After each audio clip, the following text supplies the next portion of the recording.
study the chapter 2 of class 12 history, political and economic history, how inscriptions tell a story.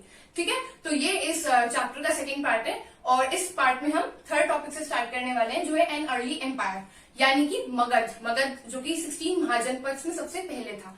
अब मगध जो था वो सबसे ज्यादा ग्रो कब करा उसने, यानी कि सबसे ज्यादा समृद्ध वो कब हुआ, चंद्रगुप्त मौर्य के टाइम पर, यानी कि जब मौर्यन एम्पायर इस्टेब्लिश हुआ था, मौर्यन एम्पायर की स्थापना हुई थी। और मौर्यन एम्पायर को स्थापित किसने किया था, उसका फाउंडर थे चंद्रगुप्त मौर्य, जिसका नाम आपने बहुत ज्यादा सुना होगा। ये चंद्रगुप्त मौर्य के बहुत सारे शोज भी आए हुए हैं, ठीक है। तो अप्रोक्सीमेटली 321 बिफोर कॉमन एरा में इन्होंने मौर्यन एम्पायर की स्थापना करी थी। और इनके जो पोते थे जिनका नाम था अशोक, जो कि बहुत ज्यादा फेमस रूलर थे इंडियन हिस्ट्री में, उन्होंने इस एम्पायर को ओडिशा तक ये लेके गए थे। और चंद्रगुप्त मौर्य ने इस एम्पायर को नॉर्थ वेस्ट यानी कि अफगानिस्तान, बलूचिस्तान, इन सब जगह तक वो लेके गए थे। बलूचिस्तान आज की डेट में पाकिस्तान में है, ठीक है। तो अब आगे बढ़ते हैं इसके बारे में। Finding out about the Mauryas, यानी कि हमें मौर्यास के बारे में कहाँ से पता चला कि मौर्यन एम्पायर एक एम्पायर था, उसमें ये राजा आया, फिर ये राजा गया, और जितनी भी चीजें थी इसके बारे में वो हमें कैसे पता चली। हिस्टोरियंस ने बहुत सारे सोर्सेस यानी कि बहुत सारे सूत्र ऐसे खोजे जिससे हमें इसके बारे में पता चले। ये आपके एग्जाम में भी क्वेश्चन आता है कि कौन कौन से सोर्सेस थे जिनकी हेल्प से हमें पता चला मौर्यन एम्पायर के बारे में। तो उसमें आपके 4 सोर्सेज है।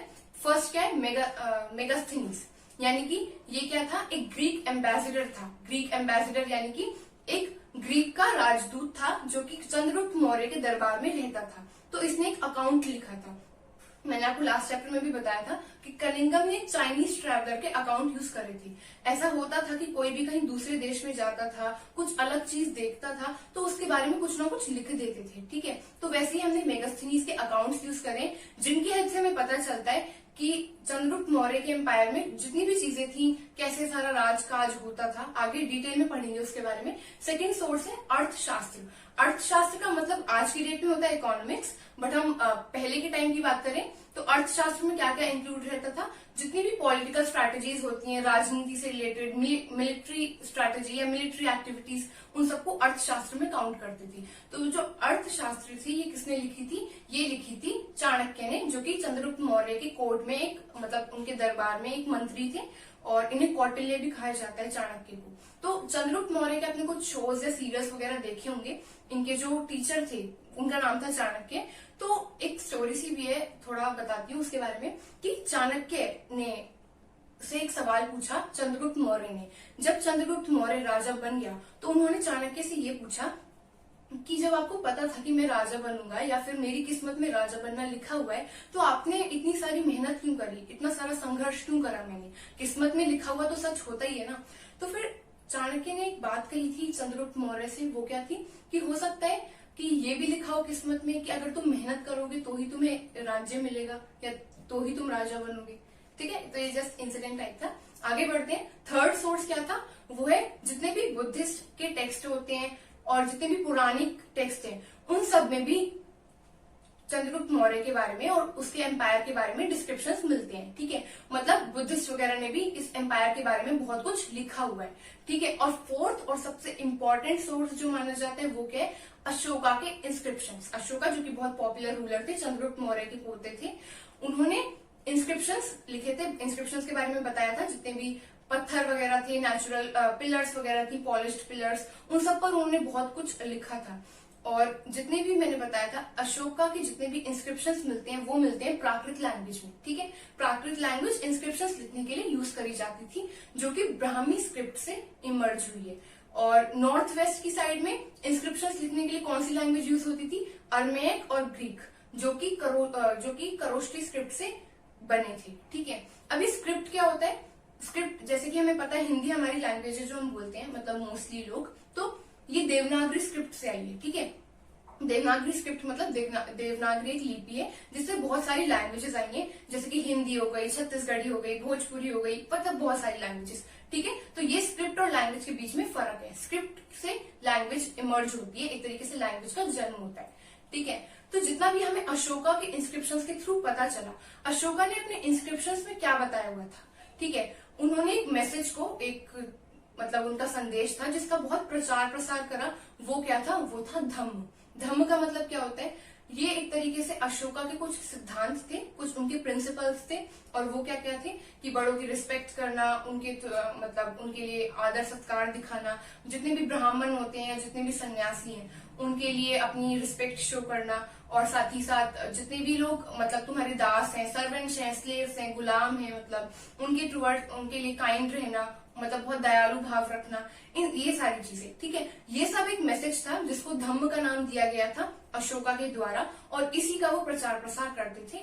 सो हम नेक्स्ट टॉपिक की बात करते हैं जो है एडमिनिस्ट्रेटिंग द एम्पायर, यानी कि मौर्यन एम्पायर में जितना भी एडमिनिस्ट्रेटिव सिस्टम था, यानी कि जितना भी राजकाज होता था, जो भी पॉलिटिकल एक्टिविटीज होती थी पूरे एम्पायर को चलाने के लिए, वो कहाँ से होती थी और कैसे होती थी, ठीक है। तो कुछ 5 मेन पॉलिटिकल सेंटर्स थे, कुछ प्रोविंशियल सेंटर्स। वो कौन कौन से थे? एक तो कैपिटल जो की थी पाटलिपुत्र, जिसे आज की डेट में पटना कहा जाता है, और साथ ही साथ थे तक्षशिला, तोसाली, उज्जैनी और सुवर्णनगरी, ठीक है। इन 5 ये मेन पॉलिटिकल सेंटर्स थे जहां से पूरे देश की, पूरे एम्पायर की सारी एक्टिविटीज होती थी। इन सब के बारे में हमें कहां से पता चलता है? अशोका के इंस्क्रिप्शंस के थ्रू, ठीक है। अशोका ने जितने भी इंस्क्रिप्शंस थे पूरे नॉर्थ वेस्ट अफगानिस्तान से लेकर ओडिशा तक, जितने भी इंस्क्रिप्शंस है वहां पर सेम तरीके का मैसेज मिलता है, ठीक है। सब में सेम धम्म का ही प्रचार प्रसार करा हुआ है, तो उसकी हेल्प से इसके बारे में हमें पता चलता है। इन सारे प्रोविंशियल सेंटर्स का नाम उसमें लिया गया है। अब सवाल ये उठता है कि हिस्टोरियंस ने कहा है कि क्या सारी जगहों पर एक ही तरीके का एडमिनिस्ट्रेटिव सिस्टम होता था? मतलब कि जो भी राजकाज होता था, जितनी भी पॉलिसीज होती थी, बहुत स्ट्रिक्टली जितने भी नियम फॉलो करे जाते थे, वो हर जगह क्या एक ही थे? तो इसका आंसर है कि ये इम्पॉसिबल है। क्यों? क्योंकि अफगानिस्तान बिल्कुल पहाड़ी एरिया है, हिल्स का एरिया, और फिर ओडिशा कोस्टल एरिया है और बीच में जमीन का एरिया, तो बहुत डिफिकल्ट होता था कि सब जगह एक तरीके का एडमिनिस्ट्रेटिव सिस्टम हो जाए। अगर हम बात करें इंडिया की, तो इंडिया की जो कैपिटल है वो है दिल्ली। दिल्ली में जितनी सारी फैसिलिटीज हैं, दिल्ली में पार्लियामेंट है, सुप्रीम कोर्ट है, और भी बहुत सारे ऐसे इंपॉर्टेंट इंस्टीट्यूशंस हैं या कुछ संस्थाएं हैं जो सिर्फ दिल्ली में ही उपलब्ध है, ठीक है। तो वो इंडिया की सारी अच्छे से सिचुएशन और कंडीशन को रिफ्लेक्ट करती है। आपको बहुत सारे देशों के बारे में पता होगा, तो उन देशों की कैपिटल्स को हम सब जानते हैं, पर ये नहीं जानते कि वहां पे बाकी सारी स्टेट्स कौन कौन सी हैं, क्योंकि कैपिटल बहुत मेन मानी जाती है और भी कुछ इंपॉर्टेंट चीजें, इंपॉर्टेंट सेंटर्स हैं। तो वैसा ही यहाँ पर भी था। मौर्यन एम्पायर के टाइम पर एक तो पाटलिपुत्र जो कैपिटल थी वो इम्पोर्टेंट थी, जहां पर स्ट्रिक्टली सारे नियम फॉलो होते थे और इम्पोर्टेंट फैसिलिटीज वहीं पर थी, और साथ ही साथ कुछ सेंटर्स थे, जैसे कि हम बात करें तक्षशिला और उज्जैन की, ठीक है। तक्षशिला जो था वो नॉर्थ वेस्ट में था पाकिस्तान में, और उज्जैन जो है वो इंडिया के थोड़ा सा सेंटर में, ठीक है।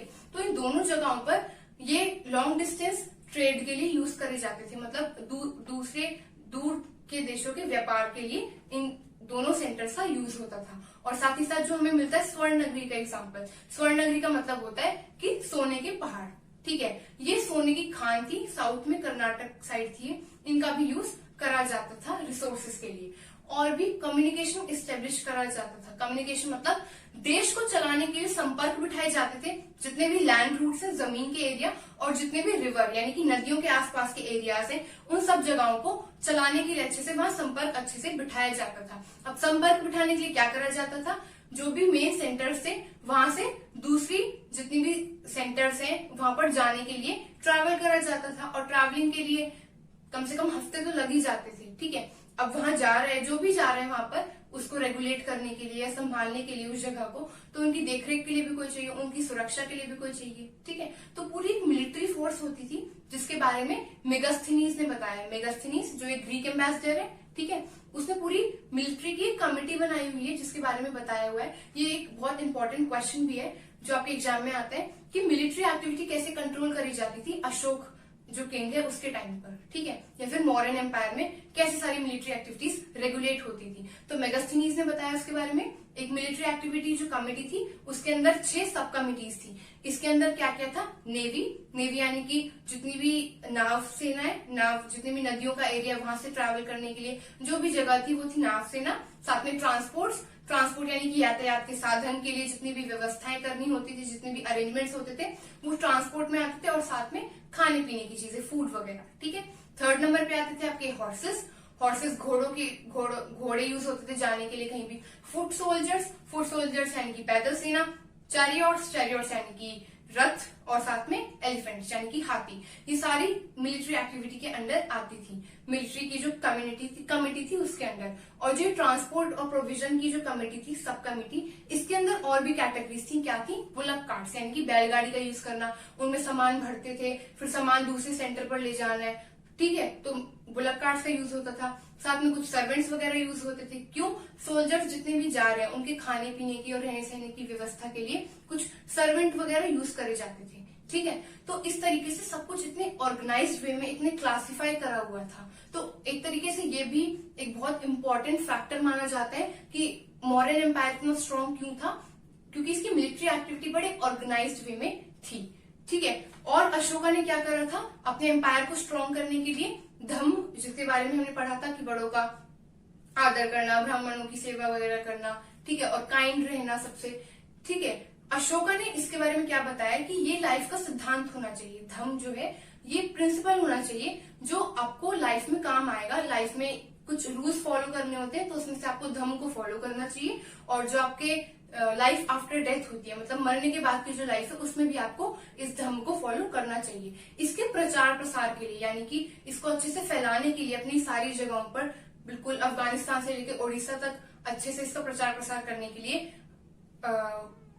अशोक ने ऑफिसर, स्पेशल ऑफिसर अपॉइंट करे थे जिनका नाम था धम्म महामत, ठीक है। ये आपके एग्जाम में क्वेश्चन भी आता है कि अशोक किंग जो था उसने कौन से ऐसे ऑफिसर्स अपॉइंट करे थे धम्म के मैसेज को स्प्रेड करने के लिए? उसका आंसर है धम्म महामत, ठीक है। नेक्स्ट टॉपिक जो पढ़ते हुए, how important was the empire, यानी कि ये जो मौर्यन एम्पायर था वो कितना इंपॉर्टेंट था और हमें इसके बारे में कहां से पता चलता है। हिस्टोरियंस ने 18th और 19th सेंचुरी में बहुत अच्छे से मौर्यन एम्पायर के बारे में खोजना यानी कि रिसर्च करना शुरू करा। बेसिकली वो इंडियन हिस्ट्री के बारे में पता लगा रहे थे, जितना भी भारत का इतिहास है। तो उसमें जब उन्हें पता चला मौर्यन एम्पायर के बारे में तो इन्हें बहुत इंपॉर्टेंट लगा इसके बारे में जानना, ठीक है।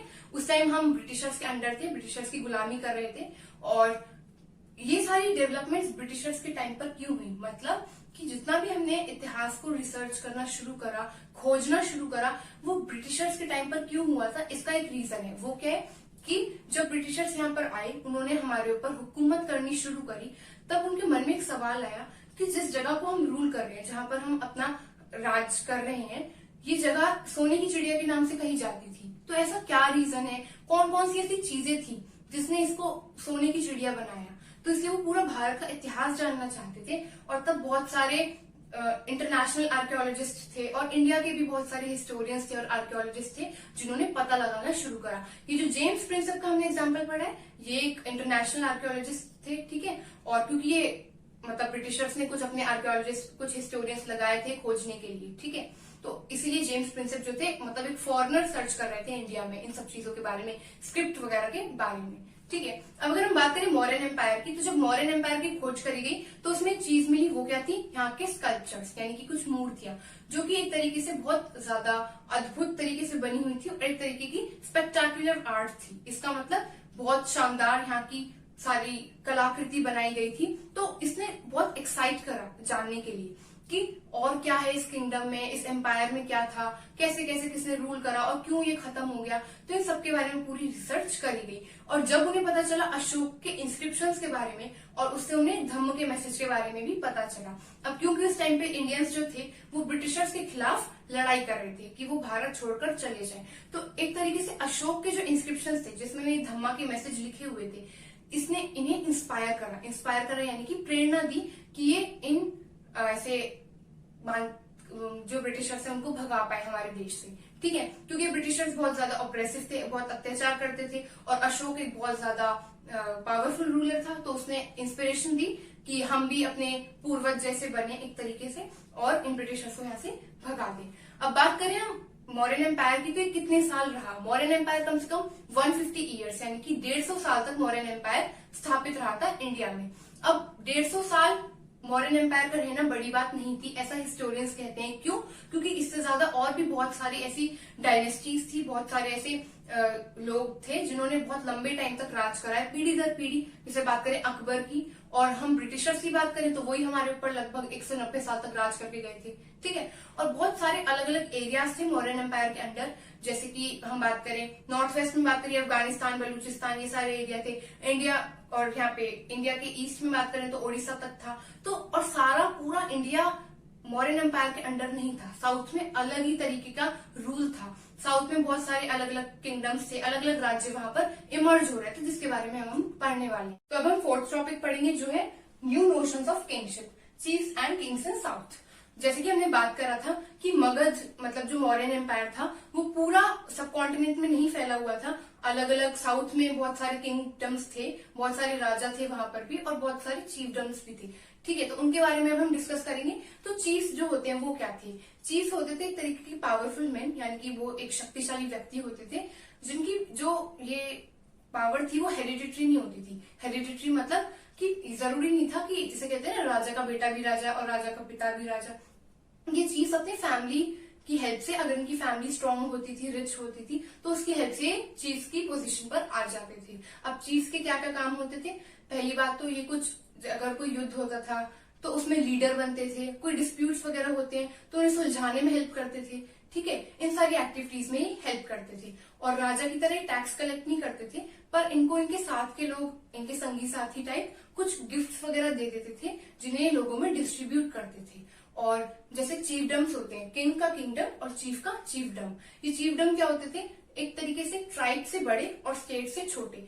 ट्राइब क्या होता है? ट्राइब्स के बारे में आपने पढ़ा होगा 11th क्लास में, जैसे नोमैडिक ट्राइब होती है, मतलब कुछ लोगों का एक ग्रुप, उसको ट्राइब कहा जाता है, ठीक है। तो ट्राइब से बड़ा होता था ये चीफडम और स्टेट से एक छोटा होता था। तो इस तरीके के चीफडम्स होते थे जिनको चीफ जो थे चलाते थे एक तरीके से, ठीक है। तो अलग अलग किंगडम्स थे साउथ में, अलग अलग चीफडम्स थे, चोलास, चेरास, पांड्यास साउथ में है ये सब तमिलकम में थे। तमिलकम क्या है? तमिल कंट्री। पहले के टाइम पे तमिल कंट्री थी, उसको तमिलकम बोला जाता था। इसके अंदर कौन कौन से एरियाज आते हैं? आंध्र प्रदेश और केरला और तमिलनाडु, ठीक है। ये सारे एरियाज इस तमिलकम के अंदर आते हैं। अब साउथ में अलग अलग तरीके के राजा थे और बहुत सारे चीफ्स थे। इन सब के बारे में हमें कहाँ से पता चलता है? तमिल संगम से। तमिल संगम क्या है? जितनी भी साउथ इंडिया की हिस्ट्री है, साउथ इंडिया का जितना भी इतिहास है, वो संस्कृत में लिखा हुआ है तमिल संगम नाम की टेक्स्ट में, ठीक है, जहां से हमें सारा कुछ पता चलता है, कौन सा राजा कब आया और किस किसने वहां पर रूल करा। अब बहुत सारे राजा थे जिसमें से एक था सतवाहना। सतवाहना जो किंग था एक, उसने सेंट्रल एशिया का पार्ट था, सेंट्रल एशिया मतलब ईरान का पार्ट और इंडिया, सेंट्रल इंडिया का पार्ट, ये पूरा उन्होंने रूल करा था। इनके बारे में हम आगे डिटेल से पढ़ेंगे थर्ड चैप्टर में, ठीक है। और ऐसे ही शाका रूलर थे, शाका ने भी नॉर्थ वेस्टर्न पार्ट जो था इंडिया का वहां पर रूल करा था। अब ये जो सतवाहना और शाकाज, ये जो नाम है ये बहुत अनपॉपुलर है, मतलब आपने इनके नाम ज्यादा सुने नहीं होंगे क्योंकि इनके ना कुछ सोशल ओरिजिन नहीं थे। सोशल ओरिजिन मतलब इनकी कास्ट नहीं पता थी लोगों को, ये ईरान जैसे एरिया से आए थे, तो ये नहीं पता था कि इनका कुल क्या है, इनकी जाति क्या है और किस टाइप का ऑक्यूपेशन है, इनका क्या व्यापार है। कुछ लोगों को इनके बारे में ज्यादा पता नहीं था। पर जब इन्होंने एक अच्छा खासा सोशल स्टेटस क्लेम कर लिया, मतलब जब इन्हें राज्य मिल गया, ये रूल करने लगे इंडिया में, तब इन्होंने अलग अलग तरीके से अपनी डेफिनेशंस दी कि हमारा क्या, हमारी जाति है क्या, हमारा कास्ट है। आगे जो है उसके बारे में हम पढ़ेंगे नेक्स्ट चैप्टर में, ठीक है। अब नेक्स्ट टॉपिक की ओर बढ़ते हैं जो है आपका डिवाइन किंग्स। डिवाइन का मतलब कुछ दैवी शक्ति टाइप, यानी कि आत्मा नहीं मतलब पवित्र और प्योरिटी, कुछ मतलब भगवान से रिलेटेड, भगवान का फरिश्ता टाइप, ठीक है, वैसे देवी देवता ये मान लेते हैं। अब बात करते हैं हम नेक्स्ट, एक राजा थे जिनका नाम था कुशाना। कुशाना का पूरा एक अच्छा खासा राज्य फैला हुआ था इंडिया में एक टाइम पर।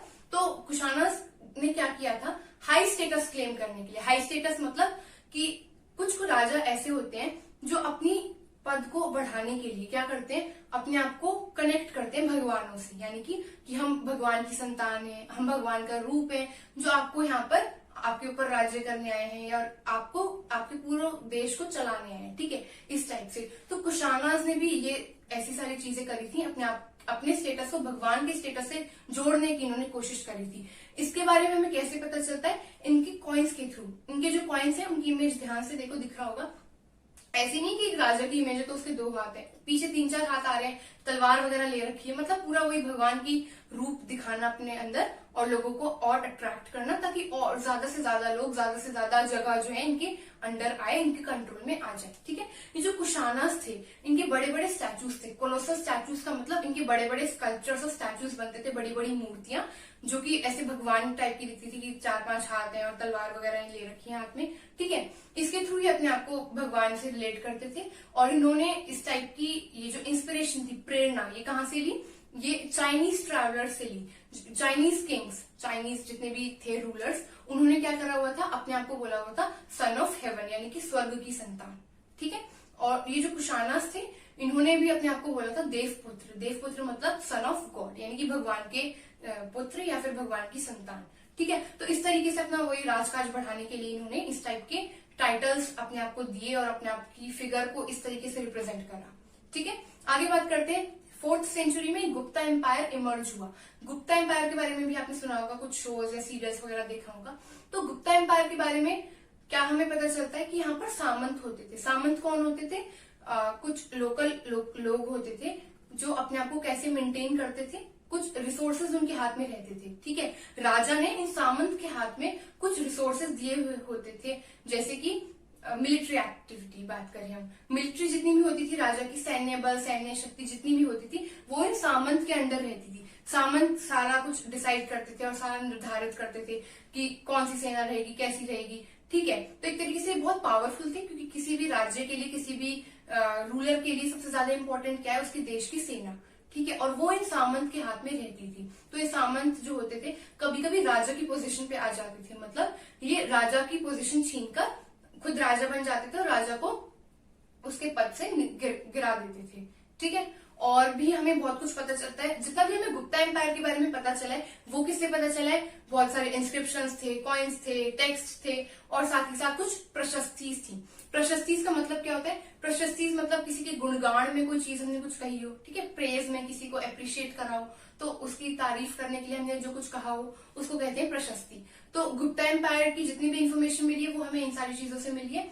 अब एग्जाम्पल है हम प्रशस्ति का, तो एक तरीके से पोयम वगैरह बोलना। ठीक है, हिस्टोरियंस ने क्या बताया, जैसे अलग अलग जो किंग्स होते थे उनके दरबार में कवि टाइप होते थे। ठीक है, तो वो राजा को मस्का लगाने के लिए कभी कभी कुछ पोयम वोयम बोल देते थे, उनके लिए कुछ डायलॉग वगैरह बोल देते थे।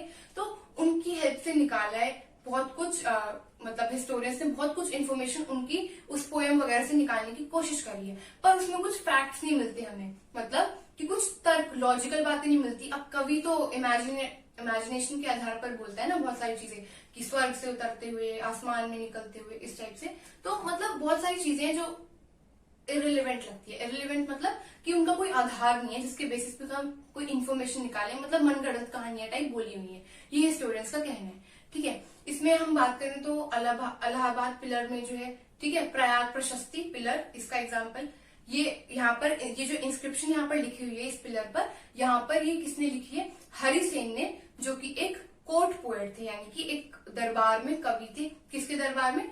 समुद्रगुप्त। समुद्रगुप्त कौन थे? एक बहुत पॉपुलर गुप्ता एम्पायर के रूलर थे, बहुत पावरफुल थे, बहुत फेमस भी थे, सुना होगा आपने इनका नाम। तो ये यहाँ तक 4th टॉपिक तक हमने खत्म कर लिया, और भी आप आगे के जो टॉपिक्स हैं वो हम अपने नेक्स्ट पार्ट में, नेक्स्ट वीडियो में कंप्लीट करेंगे। ठीक है, जब भी पढ़ने बैठा करो, जो भी वीडियोस देखते हो, तो साथ में बुक्स वगैरह लेके बैठा करो, ताकि लाइन टू लाइन आप पढ़ते जाओ। और अगर इफ इन केस आपको लगे मैंने कोई लाइन वगैरह कुछ मिस कर दिया या कुछ नहीं बताया, तो आप उसको मेरे से पूछ लो बाद में, या फिर कोई भी डाउट हो तो उसको क्लियर कर लो अच्छे से, कोई डाउट नहीं रहना चाहिए। ठीक है, तो कुछ भी डाउट वगैरह हो तो कमेंट सेक्शन में पूछ लेना। और you can also follow me on Instagram, Facebook and on Twitter as well. And yes, अगर आपको ये वीडियो हेल्पफुल लगी हो, so please like this video, share this video, subscribe to my channel, and yes, don't forget to hit the bell icon, ताकि जब भी next video आए तो आपको पता चल जाए। Thank you.